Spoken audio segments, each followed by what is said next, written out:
manoswera nichiona kuti nyaya dziri kufamba sei kuinstagram kwandamboenda uku kumayadhe kuinstagram ndine nyaya dzandangosvikawo dzichitaurikawo zukuru ndikabva ndamirawo sasekuru vevanhu ndichida kunzwa kuti zviri kufamba sei unenge uripo chingoti okay vakomana ndo zvamuri kutaura okay sasekuru vevanhu soko ungagoti kudii so chiteerera ndisanda kuudzai nyaya yachona usati wasubscribe turn on your notification bell kuitira kuti pega pega patinouploada mavideos you'll be notified. That is kuYouTube. Also kufacebook, let's like our Facebook page rakanzi Saindi TV. Also Instagram account yedu, let's go and follow yakanzi iyo Saindi TV official. Ndichitoti maswera sei vazukuru vasekuru Saindi. So vazukuru kuInstagram ndaona mufundisi anonzi Chari, Evident Chari yanga achitaura naGringo mufano wechidiki anonzi akaitawo mari ameno mabusiness anoita anogara paSouth Africa aneti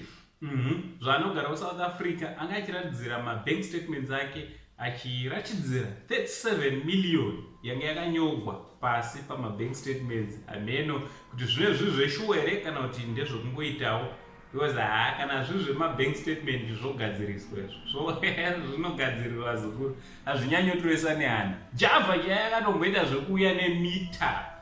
tikatomuti futi mapepa akatogadziriswa so ameno ndozvonga zvichiitika vachiratidza 37 million US dollars tikati okay mamilioneya hapana chakaipa but azonzwa DJ Towers azotaura zvakati naevidence achiti Evident Chari mufundisi uyo achitaura achiti zvoni akamaka mbavha inonzi Gringo according to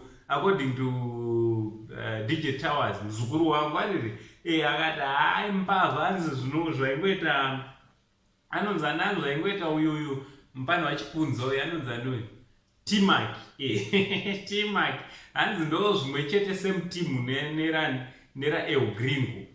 zveponzere kana kuti chiyamene ikoko so hanzi mbavha hanzi akabirana kamabhiriyati akabira vanhu vakawanda namazita ataurwa ipapo hanzi akavhara vanhu vakawanda mupani wachona handosaka asingatodzoki kana kuZimbabwe but evidence asitaura achiti zvoni mukomana akati muna machu ari kuti achibva kuDubai ari kubva azoenda kupi azoenda kuZimbabwe ameno tichaona kuti zviri kufamba sei tichaona kuti nyaya dzacho dziri kufamba sei tichingoripowo mumaraini imomo tichingoteerera tichi okay ndo zvamuri kutaura zvinozina nebasa rese vanoradzira mari kuradzira mari hakuna kuipa kuright aiwa panapa chanopongotandira nekufarawo zukuru anditi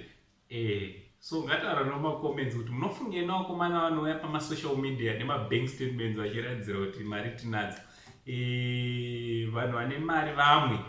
sei vasingaitewo izvozvo vakomana ava tingati tidzungu here kana kuti vanenge vachiinspirewo vamwe vechidiki vakafanana ngataura nomacomment from Uncle Said, the only Zimbabwean uncle pari zvino tobata tichi much love.